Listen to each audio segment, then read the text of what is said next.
Assalamualaikum warahmatullahi wabarakatuh. Kawan, sebelum Anda memulai aktivitas hari, kita ikuti kajian syarat hikmah Dialog Fajar. Assalamualaikum warahmatullahi wabarakatuh. Alhamdulillah kawan, saya Fitriana Ayu kembali bersama Anda kali ini di program Dialog Fajar. Apa kabar kawan Anda? Semoga semuanya dalam keadaan sehat dan sudah bersyukur ya. Pagi hari ini kita diberi kesempatan kembali oleh Allah Subhanahu wa Ta'ala untuk bisa menghirup udara sejuk, menyapa sanak saudara, anak, istri. Alhamdulillah, coba diberi senyum sebentar. Mungkin ya sudah dalam perjalanan gitu ya, apalagi ya di sebelahnya diberi senyuman. Sama-sama bersyukur alhamdulillah pagi hari ini diberi kesempatan untuk melanjutkan aktivitas.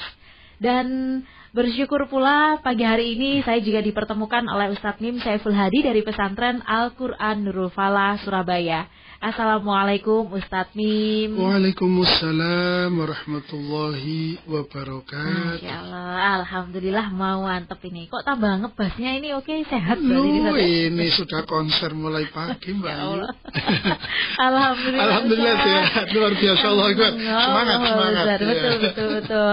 Rasanya itu kan kalau ada perubahan suara kalau pagi itu kan ini ya Ustadz ya, penanda kok loyo gitu ya Ustadz ya. Tapi kalau ada Allahu Akbarnya, suaranya gak ngebas, wah ini tandanya udah sesuai hati. Kalau ngebas itu berarti kopinya tuh kental, panas itu berarti langsung. Gulanya dikit. Oh iya, gulanya gak usah banyak. Ya Allah, ini nyindir atau Siap. Ustadz, beberapa hari ini kan kita menyapa ya, memberikan topik yang khusus untuk kawan-kawan kita yang berprofesi sebagai hakim. Ya. Beberapa waktu lalu Ustadz sudah menjelaskan mulai dari awal kita memberi dukungannya itu bisa dengan doa supaya hakim ini amanah. Kemudian tipe-tipe hakim yang membuat saya itu sampai kepikiran malamnya Ustadz. Ada ya yang masuk surga itu tipe 1, yang masuk nerakanya lebih banyak. Ada 2 tipe, ngeri semua Ustadz. Kepikiran sampai Ustadz. Iya. Meskipun belum tidak menjadi profesi saya saat ini, tapi perlu diketahui juga ya Ustadz ya, bagaimana Ustadz Mim mempersiapkan hakim yang adil itu dimulai dari mana? Monggo selengkapnya bersama Ustadz Mim Saiful Hadi. Terima kasih Mbak Ayu, terima kasih kawan-kawan semuanya. Alhamdulillah, kebahagiaan yang tak terkira, kenikmatan yang tak terhitung jumlah dan nilainya. Kita di pagi yang cerah dan bahagia ini kita berjumpa. Semoga limpahan berkah rahmat Allah pada kita semuanya tidak berhenti, tidak tertutup, tidak terkurangi hingga akhir masa. Salawat dan salam tersanjung kepada junjungan kita, panutan kita, guru kita Rasulullah Muhammad SAW beserta keluarga dan para sahabat semuanya. Kawan-kawan sekalian yang dirahmati Allah dan Mbak Ayu, kalau bertanya dari mana kita memulai semua itu, saya selalu menyampaikan mulainya tidak jauh-jauh, tentu dari kita sendiri, dari keluarga kita lah kita. Itu yang menjadi gerakan kita. Kalau lembaga pendidikan, ya sudah lembaga pendidikan tugasnya para pendidik, para pengelola, baik di sekolah atau di perguruan tinggi ya, atau di lembaga-lembaga pendidikan yang lain. Tetapi lembaga pendidikan yang paling pertama dan utama adalah keluarga. Keluarga ini, kita mulai dari keluarga saja. Maka dari itu, kawan-kawan sekalian rahmati oleh Allah, saya akan bacakan sebuah hadis Rasulullah yang, mohon maaf agak panjang ini ya.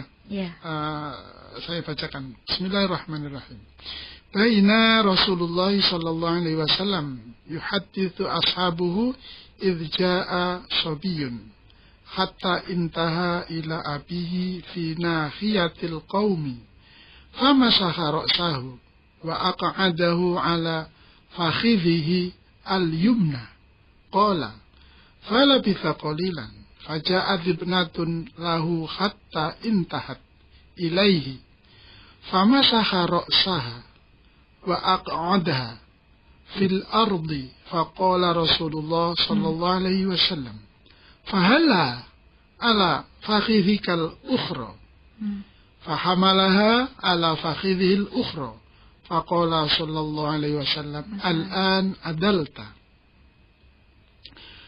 Rasulullah Muhammad sallallahu alaihi wasallam bersabda, saat Rasulullah SAW sedang berbincang dengan para sahabatnya, datang seorang bayi laki-laki hingga tiba di tempat duduk ayahnya. Maka si ayah mengusap kepala bayinya atau anak kecilnya ya, dan memangkunya di paha sebelah kanan. Tidak lama kemudian datang anak perempuannya yang lain.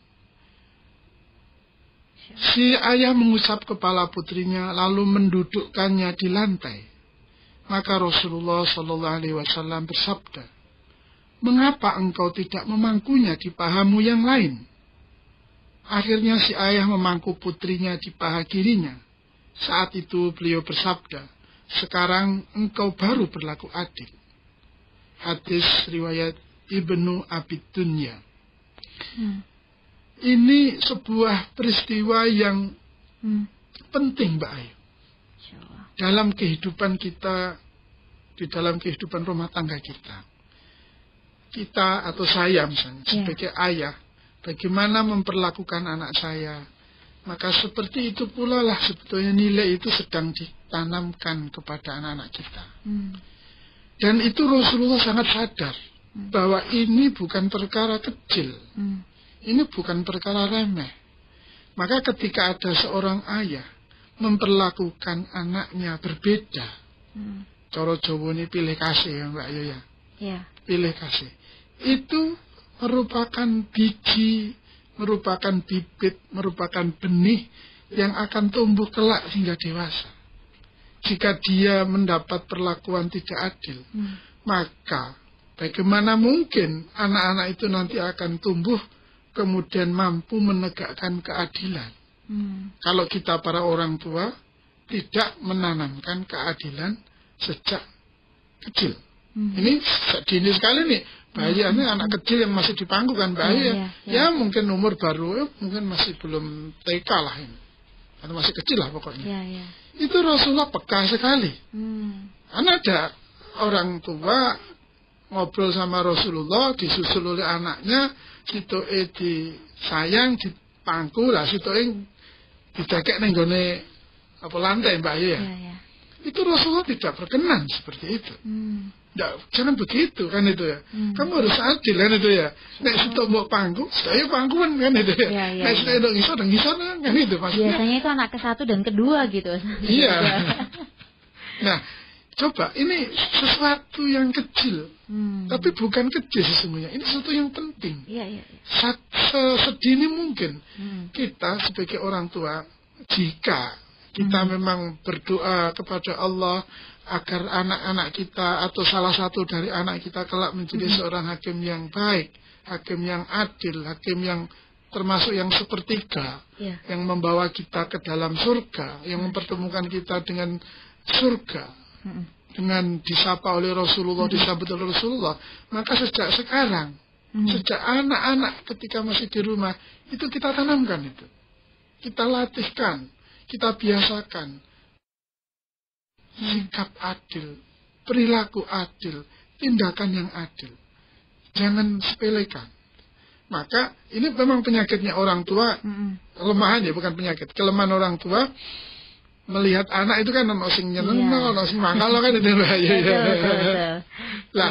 Perasaan senang dan marah atau kecewa itu kan juga tidak boleh mempengaruhi keadilan kan Mbak Ayu ya. Ini nanti di pengadilan kan juga begitu. Hakim tidak boleh memutuskan karena kalau dia senang atau dia benci kan tidak boleh dilandasi itu. Sama juga perlakuan kita kepada anak. Kita tidak boleh pilih kasih ya kata orang Jawa itu. Kita tetap harus bersikap adil kepada anak kita. Sekalipun si A itu menyenangkan, si B itu sering mengecewakan. Si A nek dikongkon gampang misalnya itu suruh, oh nggih Pak, oh iya Pak, siap, misalnya gitu ya. Yang B itu, ayo saya Pak, misalnya gitu ya. Itu tidak boleh mempengaruhi sikap adil kita kepada keduanya. Karena kamu kalau disuruh Bapak tidak pernah nurut, maka gitu. Itu tidak boleh. Tidak boleh kalau haknya dia misalnya ini uang saku misalnya uang sakunya 1.000 misalnya, 1.000 enggak saya kira 10.000 ya. Tapi kalau tanpa 1.000 aja nggak jadi 100.000. Oh iya. Jadi tetap ada Ustaz. Tetap ada ya. Iya. Ya wes 100.000 wes. Sakunya. Iya misalnya begitu ya. Iya. Ya dia 100.000 kita kasihkan. Misalnya begitu misalnya.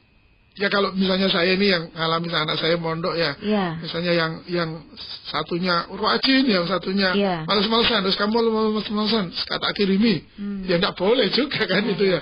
Itu haknya dia harus kita tunaikan, tetap kita kirimi, tetap kita kirimi, haknya berapa kita berikan. Itu sikap, itu tindakan yang tidak terpengaruh oleh rasa senang atau rasa tidak senang. Dan itu modal besar Mbak Ayu. Nanti ketika dia benar-benar jadi hakim, itu bisa mengelola itu perasaan senang dan tidak senang itu. Perasaan suka dan benci itu. Ini dilatihkan di mana? Di rumah. Di rumah. Bahkan pernah ada suatu peristiwa kan, sampai ini hadis ini juga sangat terkenal ya. Di mana Rasulullah itu pernah, ya bahasa gampangan itu berikrar dengan sangat keras ya. Beliau pernah bersabda itu seperti ini. Saya bacakan artinya saja ya. Hadis riwayat Muslim ini. Wahai sekalian manusia, hanya saja yang membinasakan orang-orang sebelum kalian adalah ketika orang-orang terpandang mereka mencuri, mereka membiarkannya. Maksudnya para hakim atau pemegang keputusan ya. Sementara jika orang-orang yang berpangkat rendah dari mereka mencuri, mereka menegakkan hukum had. Ini kalau istilah kita sekarang ya, tajam ke atas, tumpul ke bawah, itu ya. Itu Rasulullah kemudian bersumpah, demi Allah, sekiranya Fatimah binti Muhammad mencuri, sungguh aku sendiri yang akan memotong tangannya. Ini sebuah komitmen kan, sebuah tekad, sebuah ikrar seorang pemimpin besar ya, yang paling dihormati di saat itu. Komitmennya begitu. Anakku nak nyolong ya takut dia masih hukum kan itu. Padahal siapa orangnya yang tidak cinta sama anaknya? Siapa orangnya yang tidak sayang sama anaknya? Tetapi Rasulullah betul-betul memberikan contoh, tidak boleh menghalangi rasa senang atau rasa benci untuk menetapkan keputusan yang adil. Dari mana mulainya? Sekali lagi dari rumah kita. Dari pendidikan kita di rumah terhadap anak-anak kita. Kita persiapkan anak-anak kita untuk menjadi hakim yang adil. Jangan sampai nanti anak-anak kita menjadi hakim katut sing sepertiga pertama kan, nakutkan kita ini. Jangan-jangan malah kita yang membuat mereka menjadi hakim yang kelompok yang kedua dan yang ketiga. Sehingga ya na'udzubillah min dzalik kan, kita menghantarkan anak-anak kita tidak menjadi ahli surga, menjadi ahli neraka kan bahaya sekali. Nah, kita bisa dituntut sama anak kita loh nanti juga gitu ya. So iki goro-goro sampeyan ben Pak aku. Tapi kalau dari rumah ini sudah oke gitu ya Ustadz ya. Kalau lingkungannya nanti mengubah segalanya, apakah mungkin Ustadz? Kalau mungkinnya tetap mungkin. Tetapi kalau di rumahnya kuat, sak obah-obahi, sak nyeleweng-nyelewengi gitu. Iya. Itu akan tetap kembali. Titiknya tidak akan jauh itu ya. Titiknya nggak akan, titik sesatnya itu loh Mbak ya. Tidak akan jauh, akan segera kembali, akan segera pulang gitu ya, akan segera sadar. Kenapa? Ya siapa orangnya yang tidak ingat, tidak sayang, tidak cinta, tidak hormat sama ibu dan bapaknya kan? Kalau dia misalnya mau menjadi hakim yang kedua dan yang ketiga, kelompok yang kedua ketiga, dia eling bapaknya, eling ibunya itu. Ya Allah aku nanti kalau begini, kan itu ya. Nah kan gitu. Akhirnya kan ya, nggak lama kan dia akan, bismillah kan itu. Ini akan ketemu kan. Sekali lagi mulai dari keluarga. Kalau keluarga kita kokoh, keluarga kita baik, ya anak-anak itu juga akan kuat, akan kokoh. Kalaupun sekali lagi rodok nyeleweng, ya akan cepat kembali. Rodok lali, ya cepat eling. Jadi menungso kan Mbak Ayu ya. Ya semua kita manusia biasa. Ya kadang lupa, kadang rodok leset sidik gitu kan. Karena harta itu indah ya. Oh iya, harta itu tipuan yang paling mempesona. Betul. Iya. Ya, tetapi semua akan kalah dengan cinta kasih orang tua, rasa hormat kepada orang tua. Dari mana itu tumbuh? Sekali lagi ketika anak-anak kita masih kecil, masih belia, masih putih, masih bersih, saatnya lah kita para orang tua menanamkan itu semua. Agar kelak ketika jika nanti engkau jadi hakim jadi hakim yang adil, jadi hakim yang terus menjalankan, menegakkan kebenaran, kan luar biasa itu. Luar biasa sekali. Dan dari tangannya lah surga ini akan dihadiahkan untuk kita para orang tua. Masya Allah. Apalagi kalau ibu tadi itu mendoakannya gitu ya Ustaz ya? Iya, pastilah. Insya Allah. Kalau doanya ibu kan langsung aras Mbak. Masya Allah. Sekarang sing ngaling-ngalingi wis. Doa yang baik-baik gitu ya. Iya, selain mempersiapkan dari rumah. Iya. Alhamdulillah. Lengkap semuanya ya Ustadz ya tentang profesi hakim itu. Kita tahu bagaimana apa yang harus kita lakukan mendukung para Pak Hakim dan Bu Hakim, kemudian tipe-tipe hakim, dan ternyata untuk mempersiapkan menjadi hakim yang adil itu dimulai dari keluarga, dari rumah, dari orang tua. Semoga juga bermanfaat. Terima kasih ya Ustadz Mim. Berarti ini harus didengarkan 3 hari berturut-turut. Masya Allah, nggak boleh putus ya. Alhamdulillah. Baik-baik. Insya Allah. Ini diputuskan nih. Putusannya begitu soalnya. Alhamdulillah. Nanti kalau ketinggalan mungkin yang beberapa hari lalu nanti bisa di on demand gitu ya Ustadz ya. Atau di YouTube-nya Pesantren Nurul Falah gitu ya Ustaz. Iya, benar, lengkap semuanya ada kawan. Dan kita tutup untuk dialog Fajar pagi hari ini dengan doa kafaratul majlis. Subhanakallahumma wa bihamdika nasyhadu an la ilaha illa anta nastaghfiruka wa natubu ilaik. Demikian saya Fitriana Ayu dan juga Ustadz Mim Saiful Hadi pamit. Wassalamualaikum warahmatullahi wabarakatuh. Waalaikumsalam warahmatullahi wabarakatuh. Program Dialog Fajar yang baru Anda simak kerjasama Suara Surabaya dan Pesantren Al-Quran Nurul Falah Surabaya, lembaga dakwah yang amanah, profesional, dan berbasis Al-Quran. Pesantren Nurul Falah mencetak guru-guru Al-Quran dengan metode tilawati dan tahfidz Al-Quran. Informasi dan pemberian donasi hubungi 031 828 1278 atau nurulfalah.org. Wassalamualaikum warahmatullahi wabarakatuh.